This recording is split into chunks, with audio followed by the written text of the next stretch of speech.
నేస్తం రా ఓ రైతు నేస్తం రైతు నేస్తం రైతు నేస్తం రా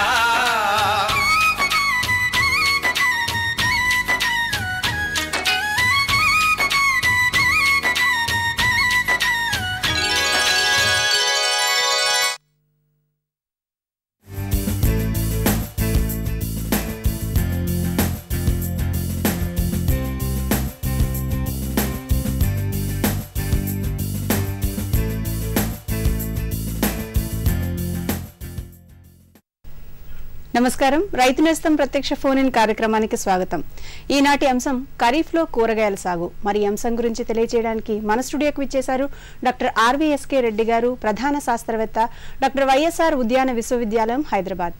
మరి వారిని అడిగి మరింత సమాచారం తెలుసుకుందాం. నమస్కారం రెడ్డి గారు. అయితే మరి వర్షాకాలం ఆరంభం కావడానికి సిద్ధంగా ఉన్నాం సార్.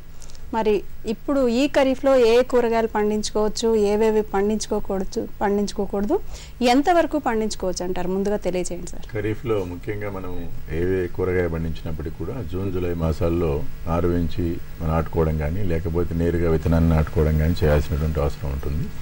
ఖరీఫ్లో మన రాష్ట్రంలో పండించడానికి సుమారుగా టొమాటో, వంగ, బెండ, తర్వాత తీగజాతి కూరగాయలు అంటే సొర, బీర, కాకర లాంటివి, ఇవే కాకుండా గుమ్మడి, బూడిద గుమ్మడి, దాంతోపాటు చిక్కుడు జాతి కూరగాయల్లో ముఖ్యంగా చిక్కుడు, అందులో పొద చిక్కుడు కానీ లేకపోతే మనకు తీగ చిక్కుడు కానీ ఇలాంటివి పండించుకునేదానికి అవకాశం ఉంటుంది.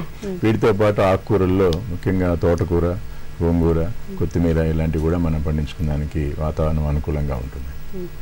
అయితే ఎప్పటి వరకు పండించుకోవచ్చు అంటారు సార్?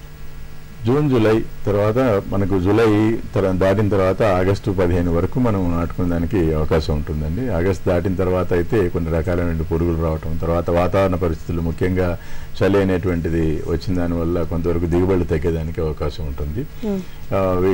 అంటే ముఖ్యంగా గోరుచిక్కుడు కానీ చిక్కుడు జాతి కూరగాయలు అనమాట, ఇలాంటివి కొంతవరకు మనకు ఇబ్బంది కలిగిస్తాయి. కాబట్టి ఖరీఫ్లో వేసుకునేవన్నీ కూడాను జూన్ జూలై మాసాల్లోనే మనం వేసుకోవాల్సినటువంటి అవసరం ఉంటుంది. సరే, అంటే ఏవైనా వేసుకొని ఉన్నాయంటారా కూరగాయలు? ఇవి వేసుకోకూడదు. ముఖ్యంగా చలికాలంలో పండించేటువంటి కూరగాయలు ఏవైతే ఉన్నాయో వీటిని అంటే మనకి క్యాబేజీ, కాలీఫ్లవర్, క్యారెట్, తర్వాత బీట్రూట్, ఇంకా ఫ్రెంచి చిక్కుడు ఇలాంటివన్నీ కూడాను మనకు అడిగే శీతాకాలం, దాంతోపాటు కూరమిరప కూడా ఇలాంటివి కొంచెం తక్కువ ఉష్ణోగ్రతలు అవసరం అవుతాయి కాబట్టి వీటికి పెరుగుదల కానీ పూత రావడానికి. కాబట్టి అలాంటి కూరగాయలను మనం పండించుకోవడానికి వాతావరణ పరిస్థితులు అనుకూలంగా ఉండవు అనమాట ఖరీఫ్లో. వీటిని కేవలం రబీలో మాత్రమే పండించాల్సి ఉంటుంది. సార్, రకాల ఎంపికలో తీసుకోవాల్సిన జాగ్రత్తలు ఏంటంటారు?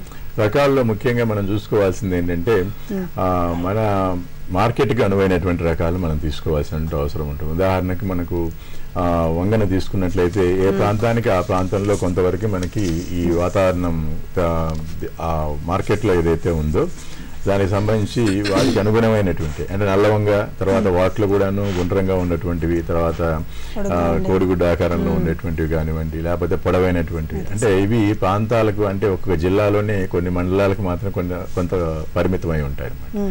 కాబట్టి ఎంత దిగుబడి వచ్చినప్పటికీ కూడా మార్కెట్కి అనువుగా లేకపోయినట్లయితే నష్టం వచ్చేదానికి అవకాశం ఉంటుంది. కాబట్టి వాటిలో ముఖ్యంగా మనకి మార్కెట్కి అనువైనటువంటి మాత్రమే మనం ఎన్నుకొని సాగు చేయాలి.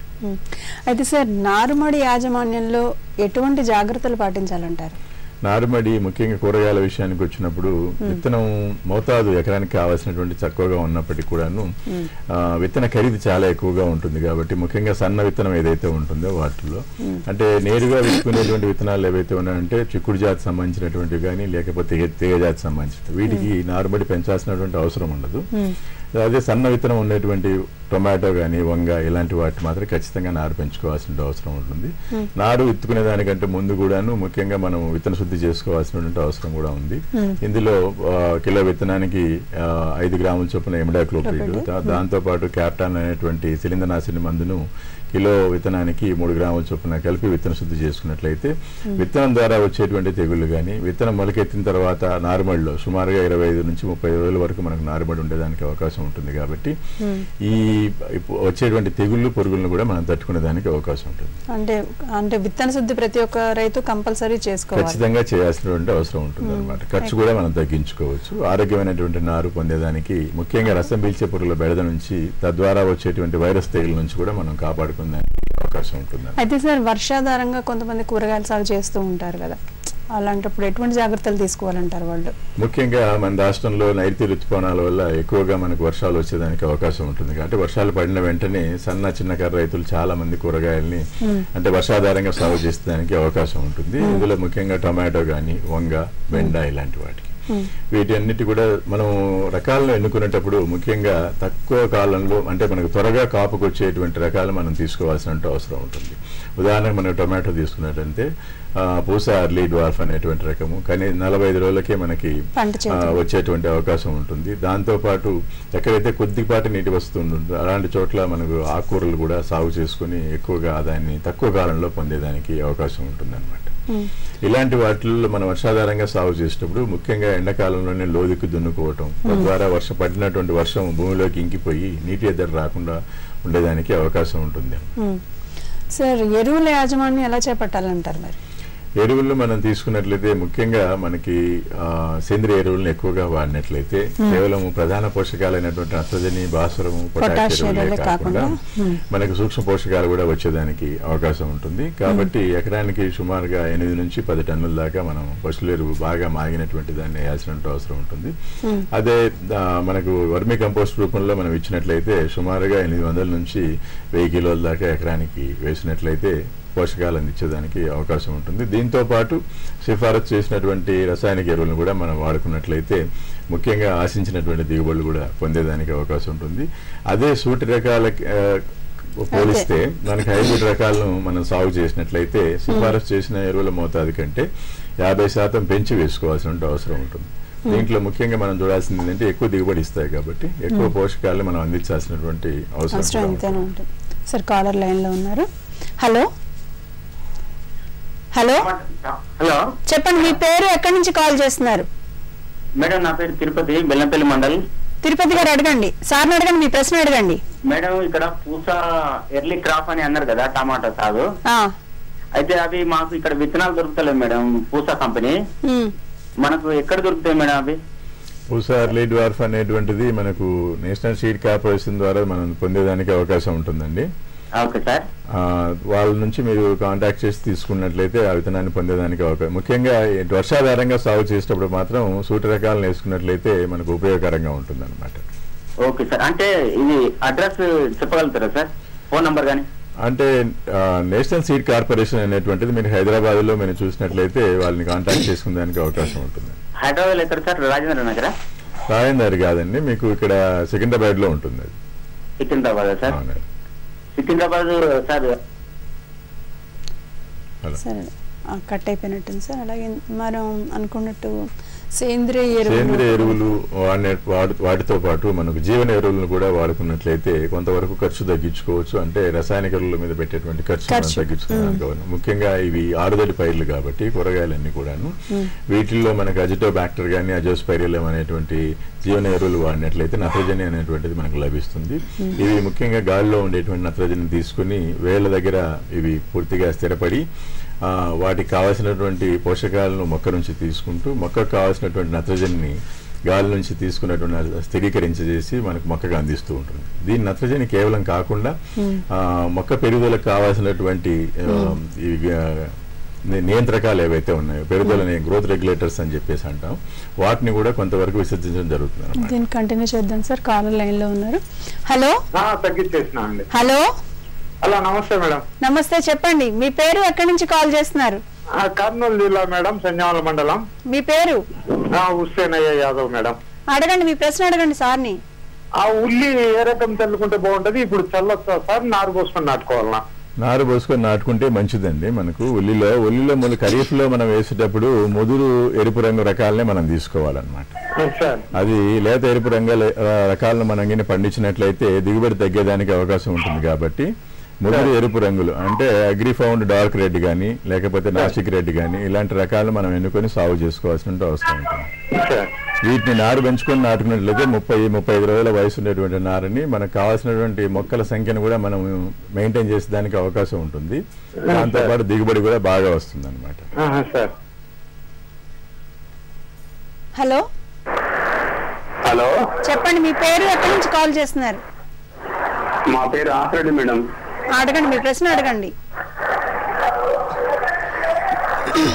మీరు టీవీ వాల్యూమ్ తగ్గించి పెట్టుకోండి.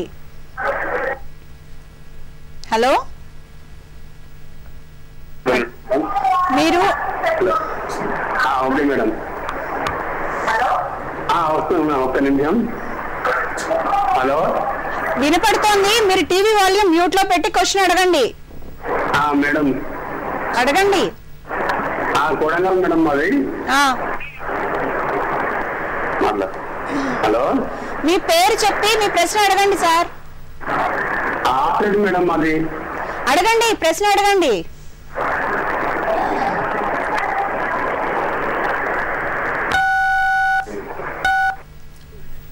హలో సార్, కట్ అయింది. అయితే సార్ ఎరువుల్లో ముఖ్యంగా మనకి నత్రజని ఎరువులు ఏవైతే ఉన్నాయో అవి కాకుండా వీటితో పాటుగా మనం ఫాస్ఫో బ్యాక్టీరియా అనేటువంటిది కూడా దొరుకుతుందండి. దాన్ని కూడా మనం వేసుకున్నట్లయితే భూమిలో మొక్కకు అందుబాటులో లేనటువంటి భాస్వరాన్ని అందించే స్టేజ్ లోకి మనకు ఈ బ్యాక్టీరియా వల్ల వచ్చేదానికి అవకాశం ఉంటుంది. అయితే జీవన ఎరువులు మనం భూమిలో వేసే ముందుగా వాటిని ఎకరానికి 2 కిలోల చొప్పున మనం వాడాల్సినటువంటి అవసరం ఉంటుంది. వేసేదానికంటే ముందు వాటిని కొంచెం మల్టిప్లై చేసుకోవాలి సంఖ్యను. దాంట్లో ఏంటంటే మనకి పశువుల ఎరువు 90 కిలోలు, 10 కిలోల వేపపిండి, తర్వాత తగినంత నీటిని చల్లేసి పశువుల ఎరువు ఈ మిశ్రమానికి ఈ 2 కిలోల ఈ జీవన ఎరువును కలిపేసేసి తర్వాత తడి గోనె సంచులతో కప్పేయాలి. నీడలో ఉంచినట్లయితే వారం 10 రోజుల పాటు అప్పుడప్పుడు నీళ్లు చిలకరిస్తూ ఉన్నట్లయితే ఈ బ్యాక్టీరియా అనేటువంటిది ఏదైతే ఉందో జీవన ఎరువు అనేటువంటిది బాగా వృద్ధి చెంది తర్వాత అది ప్రధాన పొలంలో మనం ఇచ్చినటువంటి పశువుల ఎరువును ఉపయోగించుకొని బాగా వృద్ధి చెంది మనకు కావాల్సినటువంటి పోషకాలు అందించేదానికి అవకాశం ఉంటుంది అన్నమాట. రసాయన ఎరువుల కన్నా దీనికి చాలా తక్కువ పెట్టుబడి అవుతుంది కదా సార్? అవునండి. అయితే ఇప్పుడు జనాల్లో కూడా మనకి సిఫారసు చేసినటువంటి ఎరువులతో పోల్చినట్లయితే 25% వరకు ఎరువులను మనం తగ్గించి చేసుకునే దానికి అవకాశం ఉంటుంది. దాంతో పాటు ఎప్పుడైతే రసాయనిక ఎరువులు మనం తగ్గించుకున్నామో వాతావరణ కాలుష్యం కూడా తగ్గేదానికి, తర్వాత భూ భౌతిక లక్షణాలు కూడా త్వరగా మార్పు చెందకుండా ఉండేదానికి కూడా అవకాశం ఉంటుంది. ఈ పోషకాలే కాకుండా మనకి ముఖ్యంగా తీగజాతి కూరగాయల్లో బొరాక్స్ అనేటువంటి సూక్ష్మ పోషకాన్ని లీటర్కు 3 గ్రాముల చొప్పున కలిపి 2 నుంచి 4 ఆకుల దశ 2 సార్లు మనం పిచికారీ చేసుకున్నట్లయితే ఆడపూల సంఖ్య పెరిగి దిగుబడి పెరిగేదానికి అవకాశం ఉంటుంది అన్నమాట. సరే, అయితే నీటి యాజమాన్యంలో ఎలాంటివి చేపట్టాలంటారు? నీటి యాజమాన్యాన్ని మన దృష్టి ముఖ్యంగా కూరగాయల సాగుకి నీరు అనేటువంటిది చాలా ముఖ్యమైనటువంటిది. నీటి వసతి ఉన్నట్లయిన ప్రాంతాల్లో అయితేనే మనం ఆశించినటువంటి దిగుబడులు పొందేదానికి అవకాశం ఉంటుంది. ఖరీఫ్ లో వర్షాలు అడపద పడుతూ ఉంటాయి కాబట్టి మనకు నీటి ఎద్దడి అనేటువంటిది సాధ్యమైనంత వరకు రాకుండా ఎప్పుడైతే మనకు నీటి ఎద్దడి పరిస్థితులు మనకు ఏర్పడ్డాయో అటువంటి పరిస్థితుల్లో మాత్రము ఈ సప్లిమెంటల్ ఇరిగేషన్ ఏదైతే ఉందో ఇవ్వాల్సిన. దీన్ని కంటిన్యూ చేద్దాం సార్. హలో మేడం, చెప్పండి, మీ పేరు ఎక్కడి నుంచి కాల్ చేస్తున్నారు? సువర్ణ అండి, ఖమ్మం నుంచి అండి. అడగండి సువర్ణ గారు, మీ ప్రశ్న అడగండి సార్ని. సార్, చెప్పండి. కూరగాయలు కుండీల్లో ఏమైనా పెంచుకోవచ్చా సార్? పెంచుకోవచ్చండి కూరగాయలని మనం. కాకపోతే ఏంటంటే వెలుతురు ఉండేటువంటి ప్రాంతంలో కొంచెం బాగా వెలుతురు తగిలేటువంటి ప్రాంతాల్లో మనం కుండీలను పెట్టుకొని పెంచుకునే దానికి అవకాశం ఉంటుంది. ఇందులో టమాటో కానీ వంగ లేకపోతే ట్రేలలో కూడా మనం పెంచుకునే దానికి అవకాశం ఉంటుంది. ముఖ్యంగా ఆకుకూరల్ని, తోటకూర ఇలాంటివి అయితే వీటిని పెంచుకునే దానికి అవకాశం ఉంటుంది. అదే ఇంటి డాబా మీద కూడా మనం కూరగాయలు పెంచుకునే దానికి కూడా అవకాశం ఉంటుంది. ముఖ్యంగా తీగజాతి కూరగాయలు కానీ లేకపోతే కన్నా ఈ టొమాటో, వంగ, బెండ ఇలాంటి చిక్కుడు ఇలాంటి కూరగాయలు కూడా పండించుకోవచ్చు అన్నమాట. Okay okay, thank you sir. Sir, మనం దాకా నీటి యాజమాన్యంగా ఇంకో కాలర్ లైన్ లో ఉన్నారు సార్. హలో హలో, చెప్పండి, మీ పేరు ఎక్కడి నుంచి కాల్ చేస్తున్నారు? దాపరగిద్ద మోడల్, నా ముస్తాపేట నరసింహగౌడ్, దాపరగిద్ద మోడల్ అండి, బాబురావు డిస్ట్రిక్ట్ అండి. అడగండి, మీ ప్రశ్న అడగండి. హలో, వినపడుతోంది, ప్రశ్న అడగండి. హలో మేడం, అడగండి, ప్రశ్న అడగండి. సార్ ఇప్పుడు మాకు బాస్మతి వేయాలనుకున్నాం సార్. ఇప్పుడు బాస్మతి రైస్ ఇప్పుడు వేస్తా సార్. ఏ క్వాలిటీ వేయచ్చు సార్? వరి అనేటువంటిది మీరు మామూలుగా బాస్మతి రకాలని మనము శీతాకాలంలో పండించుకున్నట్లయితే వాటి యొక్క సువాసన అనేది ఉండేదానికి అవకాశం ఉంటుందండి. మరిన్ని వివరాల కోసం మీరు సీనియర్ శాస్త్రవేత్తని సంప్రదించినట్లయితే రాజేంద్ర నగర్లో వాళ్ళు వివరాలు ఇస్తారనమాట, ఏ రకాలు వేసుకోవచ్చు ఇలాంటివన్నీ కూడా. హలో హలో హలో మేడం, చెప్పండి, మీ పేరు ఎక్కడి నుంచి కాల్ చేస్తున్నారు? నరసింహారెడ్డి, నల్గొండ జిల్లా, వెలుగొండ మండల్. అడగండి నరసింహారెడ్డి గారు, మీ ప్రశ్న. టమాటా డ్రిప్ సిస్టమ్ కింద టమాటా ఇప్పుడు నేరుగా విత్తనాలు పెట్టి సేద్యం చేయొచ్చా మేడం పంటకు?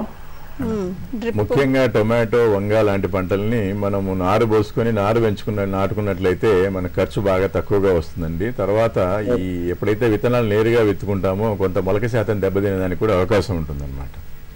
కాబట్టి నారు పెంచుకొని నాటుకున్నట్లయితే శ్రేష్టం. టమాటా వర్షాలు తట్టుకునే టమాటా ఉంటుందా? వర్షాలకి తట్టుకునేటువంటివి అంటే ముఖ్యంగా నీరు నిలబడకుండా చూసుకోవాల్సిన అవసరం ఉంటుంది. ఎండు తెగులు ఇలాంటివి రాకుండా ఉండేదానికి. దాంతో పాటు మొక్కల్ని మనం ట్రెల్లిసింగ్ పద్ధతిలో పెంచినట్లయితే, అంటే మొక్కలకు ఊతం ఇచ్చినట్లయితే చాలా వరకు మనకు గాలి వెలుతురు బాగా తగిలి చీడపీడల బెడద కూడా తక్కువగా ఉంటుంది అనమాట. హలో, కూరగాయ పంటలు ఏమైనా సాగు చేసుకోవచ్చా? టమోటా కానీ ఇలాంటివి. ఎక్కడి నుంచి మాట్లాడుతున్నారు? మీ పేరు చెప్పండి సార్. నా పేరు రవీంద్రారెడ్డి, కడప జిల్లా నుంచి మాట్లాడుతున్నాను. ఇప్పుడు అడగండి, కూరగాయలు ఏమైనా సాగు చేసుకోవచ్చా అని అడుగుతున్నారా? అవునండి, మాది నల్లరేగడి భూమి అండి, బంకమతి. ఇసుకేతలు ఇచ్చాము. దాంట్లో టమోటా ఏమైనా సాగు చేసుకోవచ్చా? టమాటో సాగు చేసుకోవచ్చు అండి మీరు. కాకపోతే ఏంటంటే నీరు నిలవకుండా ఉండే విధంగా తగినంత మురుగునీటి వసతిని కల్పించాలన్నమాట. నల్లనేలలు కాబట్టి నీరు నిలవనట్లయితే మొక్కలు దెబ్బతినడానికి అవకాశం ఉంటుంది. కాబట్టి మురుగునీటి వసతి కల్పించినట్లయితే మీరు అన్ని రకాల కూరగాయలను సాగు చేసుకునేందుకు అవకాశం ఉంటుంది. మాదేకంటే కొద్ది బంగాళాలండి, ఇసుక తొలిచాము. అవును, కరెక్టే. మీరు అనేది ఏంటంటే మధ్యలో మనము గాళ్ల కింద తీసేసేసి ఎక్కువ నీటిని తొందరగా బయటికి పంపించే విధంగా చూడాలన్నమాట. వర్షాకాలంలో మీరు వేస్తున్నారు కాబట్టి మురుగునీటి వసతి అనేది కల్పించాలి. అంటే మీ నేలకి ఏమేమి సరిపోతాయని అడుగుతున్నారా సార్? అవునండి. ఏ పంటలు అంటే? ఏ పంట? టొమాటో, వంగ, బెండ, తర్వాత పొద చిక్కుడు ఇలాంటివన్నీ కూడా పండించుకోవచ్చు అండి. టమాటాలో ఏ రకం అయితే బాగుంటుంది? టొమాటోలో మీరు అర్కా వికాస్ కానీ, అర్కా మేఘాలి కానీ ఈ సూటి రకాలను పండించుకోవచ్చు. లేదా మార్కెట్లో దొరికేటువంటి ఏ హైబ్రిడ్ రకాన్ని కూడా మనం పండించుకోవచ్చు అండి. ఓకే అండి. ఒకవేళ అధిక వర్షం పడితే ఏమన్నా దెబ్బతింటే పంట? కొన్ని రకాల కూరగాయల్లో ముఖ్యంగా వర్షాలు ఎక్కువగా ఆగస్టులో ఉన్నటువంటి పరిస్థితుల్లో మనకు ఆకుమాడు తెగులు అనేటువంటిది ఎక్కువగా వస్తుంది టొమాటోలో. అటువంటిప్పుడు ముందు జాగ్రత్త చర్యగా మనము మ్యాంకో జబ్బు తర్వాత కార్బనిజం కలిసినటువంటి మందుని పిచికారీ చేసుకున్నట్లయితే కొంతవరకు ఈ తెగులు రాకుండా కాపాడుకోవచ్చు. నెక్స్ట్ కాలర్ లైన్ లో ఉన్నారు సార్. హలో. హలో, చెప్పండి. హలో. హలో, మేము వరంగల్ నుండి మాట్లాడుతున్నాం అండి. మీ పేరు? ప్రశాంత్. అడగండి, మీ ప్రశ్న అడగండి. మీరు టీవీ వాల్యూమ్ తగ్గించి డైరెక్ట్ గా ప్రశ్న అడగండి, వినపడుతుంది. ఓకే. ఇప్పుడు వర్షాలు పడుతున్నాయి కానీ ఈ కాలంలో ఎలాంటి కూరగాయలు పండించాలండి? వర్షాకాలంలో మీరు టొమాటో, వంగ, బెండ, తీగజాతి కూరగాయలు అన్ని పండించుకోవచ్చు. తర్వాత చిక్కుడు జాతి కూరగాయల్లో గోరు చిక్కుడు, చిక్కుడు ఇలాంటి పంటలన్నింటినీ కూడా పండించుకోవచ్చు. ఆకుకూరల విషయానికి వచ్చినప్పుడు తోటకూర, గోంగూర, మెంతికూర ఇలాంటివి కూడా పండించుకునే దానికి అవకాశం ఉంది. ఇంటి వాతావరణంలో పెంచొచ్చా అండి? ఏమండి? ఇంటి వాతావరణంలో కూడా పెంచుకోవచ్చా? పెరట్లో కూడా పెంచుకోవచ్చు అండి. ఈ కూరగాయలన్నీ కూడా పెరటి తోటల్లో పెంచుకోవచ్చు. మీకు స్థలం ఉంటే ఎక్కడైనా పెంచుకోవచ్చు అండి. ఇంకో కాలర్ ఉన్నారు సార్. హలో. హలో మేడం, చెప్పండి, మీ పేరు? ఎక్కడ? నా పేరు శంకర్, కరీంనగర్ డిస్ట్రిక్ట్ రామగుండం మండల్. ఓకే. అది మేము టమాటా నారు పోసాము. చెప్పండి. అయితే దాని నారు ఎదిగినాక మనకి ఎంత డిస్టెన్స్ లో భోజనాలలో పెట్టుకోవచ్చు అండి? టొమాటో నారు మనకు వయసును దృష్టిలో పెట్టుకొని నాటుకోవాల్సిన అవసరం ఉంటుందండి. సుమారుగా 21 రోజుల నారు మనం నాటుకోవాలి. తర్వాత వరుసల మధ్యలో 60 సెంటీమీటర్లు, వరుసలో మొక్కకి మధ్యలో హైబ్రిడ్ రకాలైతే 60 సెంటీమీటర్లు, లేదా సూటి రకాలు అనేట్లయితే 45 సెంటీమీటర్ల దూరంలో నాటుకోవాలండి. అవును సార్. Okay sir. ఇంకో కాలర్ లైన్ లో ఇందాక మనం మాట్లాడుకుంటున్నాం సార్, నీటి యాజమాన్యం గురించి మాట్లాడుకుంటున్నాం. నీటి ఎద్దడి అనేటువంటిది ఏర్పడే పరిస్థితుల్లో ముఖ్యంగా మనకి కొన్ని అంటే కూరగాయల్లో దిగుబడి బాగా తగ్గేదానికి అవకాశం ఉంటుంది. వీటిల్లో పూత, పిందె రాలిపోవటం కానీ, తర్వాత కూరగాయల యొక్క బరువు తగ్గి మనకు దిగుబడి తగ్గుతుంది అనమాట. అంటే వాటిలో కాయల్లో ఉండేటువంటి నీటి శాతం తగ్గడం వల్ల దిగుబడి తగ్గుతుంది. దాంతోపాటు కాయలను వడిలిపోయి మనకి నాణ్యత తగ్గేదానికి కూడా అవకాశం ఉంటుంది అనమాట. కాబట్టి నీటి ఎద్దడి రాకుండా మనం చూసుకోవాల్సినటువంటి అవసరం ఉంటుంది. వర్షాధారంగా సాగు చేసినప్పటికీ కూడా కొన్ని నీటి సంరక్షణ చర్యలు అనేటువంటివి చేపట్టినట్లయితే మనకు కొంతవరకు నీటిని ఆదా చేసుకోవచ్చు. వీటిలో ముఖ్యంగా మల్చింగ్ అనేటువంటివి. సార్, మల్చింగ్ గురించి మనం కంటిన్యూ చేద్దాం సార్. కాలర్ లైన్ లో ఉన్నారు. హలో. హలో, చెప్పండి, మీ పేరు? ఎక్కడి నుంచి కాల్ చేస్తున్నారు? మహబూబ్ నగర్ జిల్లా షాద్నగర్ తాలూకా అండి. పేరండి? పేరు శంకరయ్య. అడగండి మీ ప్రశ్న. బీర చెట్లు ఉన్నాయి, బీర చెట్లు పూత పూసి కాయలు అవుతున్నాయి, అది ఎండిపోతున్నాయి, మళ్ళీ మురిగిపోతున్నాయి.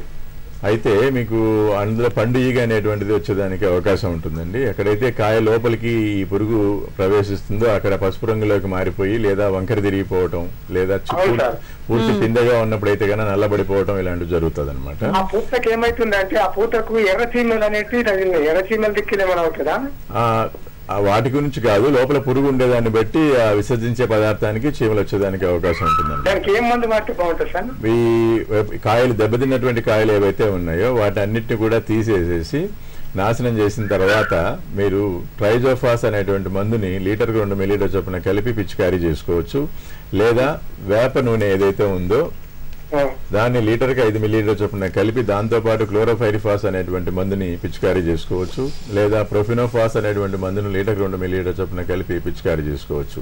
పూర్తి ఉధృతంగా ఉండేటువంటి పరిస్థితుల్లో విషపేరను పెట్టుకున్నట్లయితే పొలంలో ఈ తల్లీగలు ఆ విషతుల్యమైనటువంటి ద్రావణాన్ని తాగినట్లయితే చనిపోతాయి అన్నమాట. దీనివల్ల కొంతవరకు పురుగుని అరికట్టుకునేదానికి అవకాశం ఉంటుంది. ఈ విషపేర పెట్టుకునేటప్పుడు మనము మామూలుగా 10 లీటర్ల నీటికి 100 గ్రాములు పంచదార, తర్వాత 100 మిల్లీలీటర్లు మలాతి అని 2 మందుల్ని కలిపేసేసి పొలంలో అక్కడక్కడ 10 నుంచి 12 మూకుళ్ళల్లో పోసేసి పెట్టినట్లయితే ఈ తల్లి పురుగులు ఆకర్షించబడి చనిపోయేదానికి అవకాశం ఉంటుందన్నమాట. సార్ ఇందాక మనం మల్చింగ్ గురించి మాట్లాడుకుంటున్నాం సార్. అవును, మల్చింగ్ వల్ల కూడాను మనకు కొంతవరకు భూమిలో ఉండేటువంటి తేమ ఆవిరైపోకుండా మనం చూసుకునేదానికి అవకాశం ఉంటుంది. ఈ మల్చింగ్ వాడేటప్పుడు కూడాను మనకు నల్ల రంగులో ఉన్నటువంటి దాన్ని కానీ సిల్వర్ కలర్లో ఉండేటువంటి మనకు మల్చెస్ని కానీ మనం వాడుకోవాలన్నమాట. వీటిలో ముఖ్యంగా మనకు 50 మిల్లీలీటర్ల మందం ఉండేటువంటి మల్చెస్ని మనం వాడుకున్నట్లయితే మనకి తేమ సంరక్షించబడి మొక్కకి మనకు మామూలుగా నీటి ఎద్దడి రాకుండా చూసుకునే దానికి కూడా అవకాశం ఉంటుంది. ఇంకా కొన్ని చోట్ల మనకి ఎక్కడైతే ఈ వరి పొట్టు ఇలాంటివి కానీ వరిగడ్డి ఇలాంటివి ముఖ్యంగా వర్షాధారంగా సాగు చేసేటప్పుడు మనకు దొరికేటువంటి సేంద్రియ పదార్థాలు ఏవైతే ఉన్నాయో వాటిని వరుసల మధ్యలో మనం కప్పినట్లయితే కొంతవరకు మనకి ఈ తేమ భూమిలో ఉన్నటువంటి తేమ ఆవిరైపోకుండా సంరక్షించుకోవచ్చు అనమాట. ఇలా కాకుండా ఎక్కడైతే పూర్తిగా నీటి ఉండే పరిస్థితుల్లో మనకు కొంతవరకు నీటి వసతిని కల్పించినట్లయితే ఆశించినటువంటి దిగుబడులు పొందేదానికి అవకాశం ఉంటుంది. నీటి ఎద్దడిని తట్టుకునేదానికి కూడాను మొక్కల మీద మనం పొటాషియం నైట్రేట్ అనేటువంటి ఎరువుని అంటే ముఖ్యంగా లీటర్ నీటికి 5 గ్రాముల చొప్పున కలిపి పైరు మీద 2 సార్లు వారం 10 రోజుల వ్యవధిలో మనం పిచికారీ చేసుకున్నట్లయితే పోషకాలు అందడంతో పాటు మొక్క కూడాను నీటి ఎద్దడిని తట్టుకునేటువంటి శక్తి వస్తుంది అనమాట. ఓకే సార్, కాలర్ లైన్ లో ఉన్నారు. హలో, నమస్తే మేడం. చెప్పండి మీ పేరు, ఎక్కడి నుంచి కాల్ చేస్తున్నారు? మా పేరు ఆపరేటర్ మేడం. అడగండి మీ ప్రశ్న అడగండి. మేడం ఉల్లినారా? అది నల్లరేగడి భూమి ఉంటుంది మేడం, వర్షం మాత్రం నిలబడదు. అది ఉల్లినారు చల్లుకుంటే మంచిగా ఉంటుందా?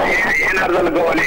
వర్షం నీరు నిలబడకుండా ఉండేటువంటి పొలాల్లో మనం ఉల్లిని వేసుకునే దానికి అవకాశం ఉందండి. ఇప్పుడు నారు పోసుకొని పొలంలో నాటుకోవచ్చు, లేదా నేరుగా విత్తుకునేదానికి కూడా అవకాశం ఉందన్నమాట. అయితే ఉల్లి వేసుకునేటప్పుడు ముదురు ఎరుపు రకాలని మాత్రమే మనం ఖరీఫ్లో సాగు చేయాల్సినటువంటి అవసరం ఉంది. చెప్పండి సార్, కంటిన్యూ చేయండి, పర్వాలేదు. ఈ నీటి ఎద్దడి అనేటువంటిది ముఖ్యంగా మనకి రాకుండా చూసుకోవాలి. దీనికోసం సప్లిమెంటల్ ఇరిగేషన్స్ మనకి ఎక్కడైనా కానీ అంతే దాంట్లో కుండలతో నీళ్లు పోయటం కానివ్వండి, అంటే ముఖ్యంగా వర్షాధార పరిస్థితుల్లో నీరు ముఖ్యంగా తీగజాతి కూరగాయలు మనం పండించేటప్పుడు వాటికి మొక్కకి పాదు దగ్గర మనం నీరు అందించేటువంటి పరిస్థితి, లేదా డ్రిప్ పద్ధతిలో మనం చేసుకున్నట్లయితే నీటిని అందించినట్లయితే. చేద్దాం సార్, కాలర్ లైన్ లో ఉన్నారు. హలో హలో హలో, చెప్పండి మీ పేరు, ఎక్కడి నుంచి కాల్ చేస్తున్నారు? నేను అంబాజీపేట తూర్పుగోదావరి జిల్లా కొత్తపేట నుంచి అండి. అడగండి మీ ప్రశ్న అడగండి అమ్మా. అది మేము పెరటి స్థలంలోనూ ఇదివరకు ఎరువులు అవి వేసి మామూలు అదేంటంటాం మనం ఏంటి కూరగాయలు ఏమైనా పండించారా? కూరగాయలు అవి ఎరువులు వేసేవాళ్ళం కొన్ని షాపుల్లోనూ, అవేమీ అంత ఇదిగా అనిపించలేదు. ఏవి పురుగులు పట్టేయడం ఏదో చేయడం. సో డైరెక్ట్ గా ఇప్పుడు పశువుల పెంట వేసుకుని ఎరువులు వేసుకుని మేము చేసుకోవచ్చా? డైరెక్ట్ గా నాటొచ్చా? వాటిల్లో వేరే ఏమన్నా కలపాలా? పశువుల ఎరువు వాడుకొని మీరు చేసుకోవచ్చండి. ఇంకా మామూలుగా ఖరీఫ్ లో ఎక్కువగా పురుగులు తెగుళ్ళ బెడద ఎక్కువగా ఉంటుంది కాబట్టి మీరు వారం 10 రోజులకు ఒకసారి వేప నూనెని లీటర్కి 5 మిల్లీలీటర్ చొప్పున కలిపి పిచికారీ చేసుకున్నట్లయితే చాలా వరకు ఈ రసం పీల్చే పురుగులు లాంటివి రాకుండా మనం కాపాడుకోవచ్చు అన్నమాట. అంటే డైరెక్ట్ గా ఇప్పుడు మేము గాడి పొయ్యిలా తీసేసి ఇంకా వాటిల్లో ఈ పశువుల పెంట వేసి పండించేద్దాం అనుకుంటున్నాం. విసుగొచ్చి మట్టిలో ఎన్ని రకాల మట్టి మార్చినా మాకు లేవట్లేదు మొక్కలు.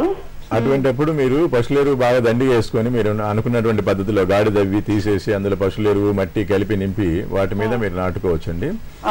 ఆ విధంగా చేసిన దానివల్ల మనకి మొక్కలు బాగా ఏపుగా పెరిగేదానికి అవకాశం ఉంటుంది. తర్వాత ఈ పెరట్లో పండించేటువంటి వాటికి ముఖ్యంగా రసాయనిక మందులు మనం పిచికారీ చేయకుండా చూసుకోవాలన్నమాట.